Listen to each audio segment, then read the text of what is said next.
नमस्कार, मी निवेदिका आणि पत्रकार पल्लवी पवार। सर्वप्रथम मला मॅड अकॅडमीचे मनापासून आभार व्यक्त करायचे आहेत, कारण जागतिक महिला दिनाचं औचित्य साधून मॅड अकॅडमीच्या वतीने जो वंडर वुमन हा पुरस्कार मला त्यांनी जाहीर केलेला आहे।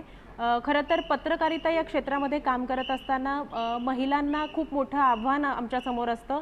कोणतंही क्षेत्र असेल, म्हणजे तसं बघायला लागलं तर महिलांसाठी ते क्षेत्र आव्हानात्मकच असतं, पण त्यातल्या त्यात जर पत्रकारिता या क्षेत्रामध्ये काम करत असताना वेळ वगैरे ह्या सगळ्या गोष्टींचा एक मोठा या आमच्या समोर एक मोठं आव्हान असतं की कोणत्याही वेळेला महिला जरी असलो तरी आम्हाला त्या ठिकाणी अवेलेबल राहावं लागतं।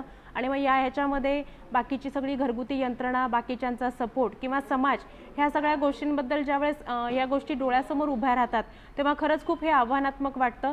पण तरीसुद्धा मला असं वाटतं की महिलांनी जरी कोणत्याही क्षेत्रात आपण जरी काम करत असलो, मग ते पत्रकारिता असेल किंवा कोणी शिक्षक असेल किंवा कोणी इंजिनियर असेल, कोणतंही क्षेत्र असेल, मला असं वाटतं की महिलांसाठी नेहमीच कोणतीही गोष्ट उघड नसते।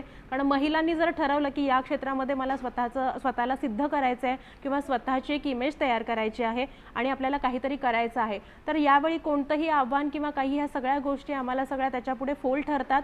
आणि ज्यावेळेस आम्ही स्वतः यामध्ये झोकून देऊन काम करतो त्यावेळेस नक्कीच या गोष्टीमध्ये आम्हाला यश नक्की मिळतं असं मला वाटतं।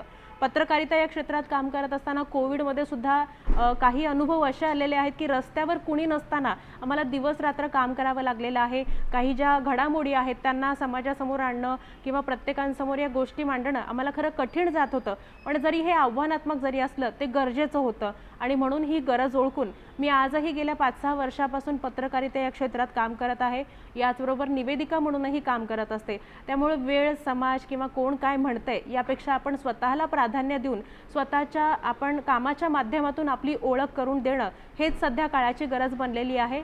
आणि मी प्रत्येक महिलेला सांगेन की आवर्जून कोणतंही क्षेत्र असेल तर तुम्ही आपली स्वतःला सिद्ध करायचं असेल, याचबरोबर आपली ओळख जर निर्माण करायची असेल तर तुम्हाला कोणत्याही कामाशिवाय पर्याय नाही आणि कामातूनच आपली ओळख निर्माण होते। कारण काम करत असताना समाजाचं असं असतं की आपण एक गोष्ट करतोय, ही गोष्ट फक्त त्या काळापुरती मर्यादित असते आणि त्या गोष्टीपुरतच फक्त आपलं नाव घेतलं जातं। म्हणून मला असं वाटतं की आपण एखादी गोष्ट वेगळ्या पद्धतीने केली आणि वारंवार आपण वेगवेगळ्या गोष्टी आपण करत राहिलो तर त्यातून नक्कीच आपण सिद्ध होतो। म्हणूनच निवेदिका आणि रिपोर्टर म्हणून सुद्धा मी आतापर्यंत आजतागायत यशस्वीपणे काम करू शकले आणि यापुढे सुद्धा तुमच्या सगळ्यांच्या आशीर्वादाने, तुमच्या सगळ्यांच्या शुभेच्छांनी हे काम माझं यशस्वीपणे असंच चालू राहील अशीच ग्वाही या ठिकाणी मी देते। धन्यवाद।